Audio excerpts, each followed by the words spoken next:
Gimana Budi Ari nggak makin panik nih? Karena masih belum merasakan serudukan tanduk banteng lapis keempat dan kelima. Baru diseruduk yang 3 lapis, itu pun belum kelar serudukannya.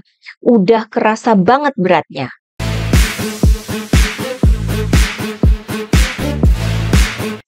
Hai teman-teman, jumpa lagi dengan saya, Nina Nur. Dalam video saya sebelumnya, saya menyebut adanya manuver Budi Ari yang dia lakukan untuk mengambil hati Pak Jokowi.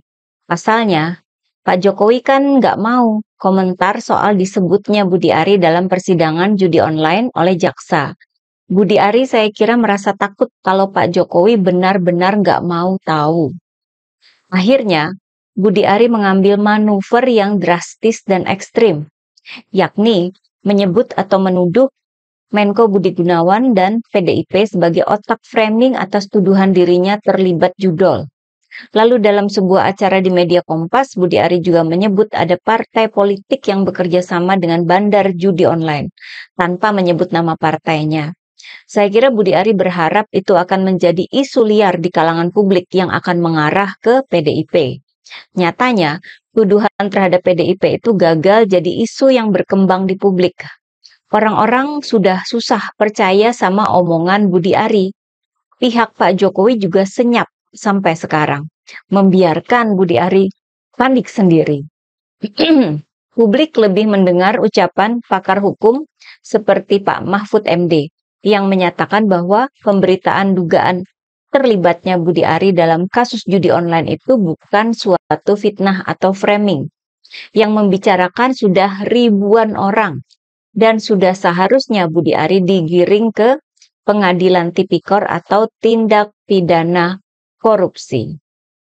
Jelaslah kita percaya sama ucapan Pak Mahfud dong ya, sebagai seorang ahli hukum. Nah, tindakan Budi Ari yang menuduh sebuah partai terlibat dalam kasus judi online, partai apapun itu ya, merupakan tindakan yang ceroboh. Kalau nggak mau dibilang bodoh ya. Karena partai itu kan sebuah lembaga yang besar dan luas ya. Nggak usah Budi Ari. Pak Jokowi aja nggak pernah secara frontal mengekspresikan permusuhan dengan PDIP. Pak Jokowi itu seorang mantan presiden. Lah, ini kan Budi Ari seorang menteri yang masih menjabat. Lupa kali ya sama jabatan ketika dia ngomongin PDIP. Ketika Budi Ari secara ekstrim dan frontal melontarkan tuduhan ke PDIP, maka akan mengundang beberapa lapis reaksi dari pihak PDIP. Karena itu saya menyebut bahwa Budi Ari ini kena seruduk 5 lapis tanduk banteng. Gimana nggak remuk kan? Tanduk lapisan pertama menyeruduk Budi Ari di Senayan, di gedung DPR, pada hari Senin lalu. Ketika kena cecar anggota DPR RI dari fraksi PDIP dalam rapat kerja Komisi 4 DPR dengan Menteri Koperasi. Selain soal program Koperasi Merah Putih, anggota DPR itu juga menyentil Budi Ari soal fitnah ke PDIP. Budi Ari disebut tidak tenang dan fitnah sana-sini. Nah, saya minta Bapak jangan panik mengejar 80.000 ini. Jangan panik. Jangan kemudian karena kepanikan Bapak lari kemana-mana. Apalagi Bapak sekarang juga lagi nggak tenang pikirannya kan? Ya, diserang sana-sini. Betul kan, Pak? Tenang ya, Pak ya? Ya. Tapi kalau tenang jangan fitnah sana-sini, Pak. Jangan fitnah partai kami, Pak. Ini nggak bagus, Pak. Gitu. Saya lihat karena Bapak fitnah sana-sini. Pak Bro, kita fokus aja. Iya, enggak, ini nyambung. Ini membuktikan mental Bapak lagi panik. Kalau ngomong ke pelaku bisnis sekarang hampir-hampir nggak ada loh bisnis yang 20%, Pak. Ini juga harus Bapak clearkan. Bisnis apa yang bisa 20%? Kalau bisnis judol bisa 50%, Pak. Judi online. Ini saya minta, sebetulnya saya melihat bahwa dalam implementasi lapangannya, Koperasi Merah Putih ini babak belur, Pak. Tidak jelas sama sekali. Dan ini harus Bapak hati-hati. Programnya dari Bapak Presiden Prabowo bagus, tapi dalam implementasinya hancur lebur kacau balau, Pak. Terima kasih, pimpinan. Jadi selain dicecar soal program Koperasi Merah Putih yang nggak jelas ukurannya, Budi Ari juga disentil soal judol.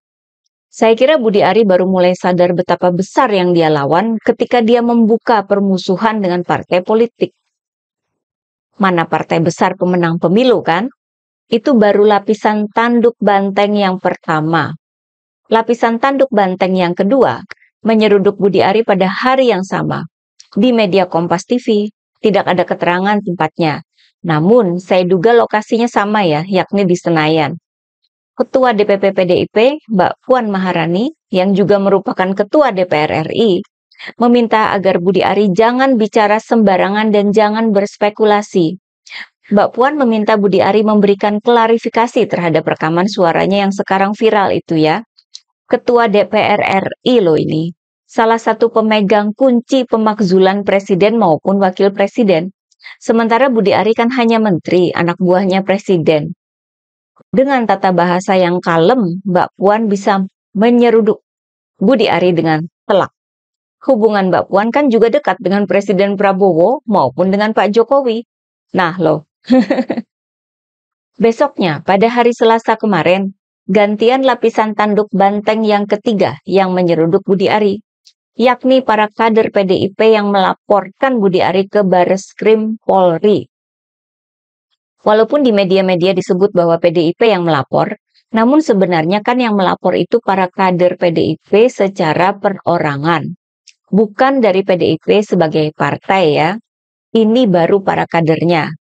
Serudukan lapisan tanduk banteng ketiga ini akan terasa sangat keras imbasnya terhadap Budi Ari, karena mereka tidak hanya melapor ke Bareskrim Polri, mereka juga menegaskan bahwa tidak akan mencabut laporan tersebut walaupun nanti ada klarifikasi dari Budi Ari.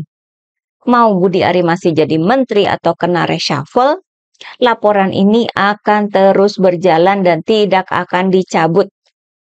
Bukan hanya itu ya, para kader PDIP yang melapor ini juga melayangkan permohonan kepada Bapak Presiden Prabowo untuk melakukan evaluasi terhadap para pejabat seperti Budi Ari yang asal bunyi.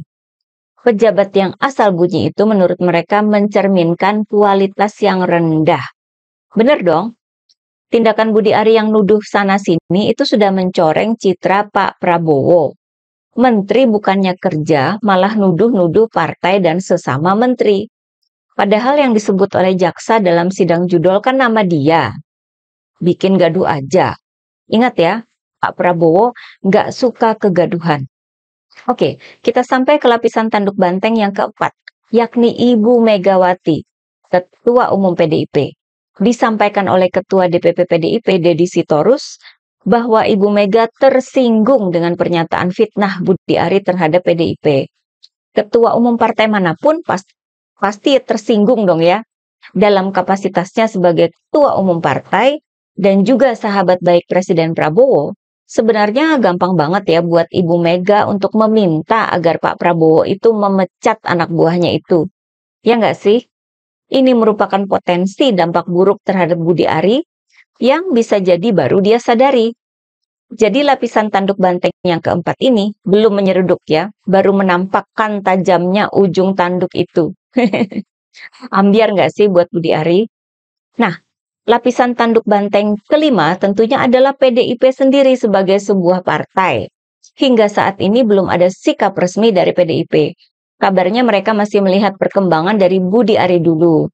Namun tidak menutup kemungkinan jika nanti pihak PDIP secara resmi akan mengirim atau menunjuk kuasa hukum untuk mempersoalkan pernyataan Budi Ari itu. Gimana Budi Ari nggak makin panik nih? Karena masih belum merasakan serudukan tanduk banteng lapis keempat dan kelima, baru diseruduk yang 3 lapis, itu pun belum kelar serudukannya, udah kerasa banget beratnya. Remuk, kayak pemain bola yang baru sadar telah melakukan gol bunuh diri.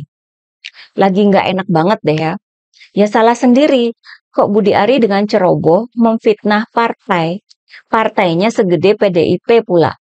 Apakah Budi Ari mengira akan ada partai lain yang membantu dia? Hingga sekarang, senyap tuh. Apakah Budi Ari mengira Pak Jokowi akan turun tangan? Sampai sekarang juga senyap. Projo juga ikutan senyap. Padahal awalnya kan Projo itu sempat komentar ya soal framing-framing. Tapi itu sebelum Budi Ari melontarkan tuduhan terhadap PDIP. Sekarang kayaknya nggak ada yang mau pasang badan buat Budi Ari. Ngarep siapa lagi? Prabowo. Mana mau Pak Prabowo musuhan sama PDIP. Para elit partai politik itu justru jarang ada yang musuhan ya. Karena di suatu saat nanti bisa saja mereka akan bekerja sama atau berkoalisi. kita lihat saja ya bagaimana nasib Budi Ari ini. Oke, bagaimana pendapat teman-teman? Terima kasih atas perhatiannya. Begitulah kura-kura.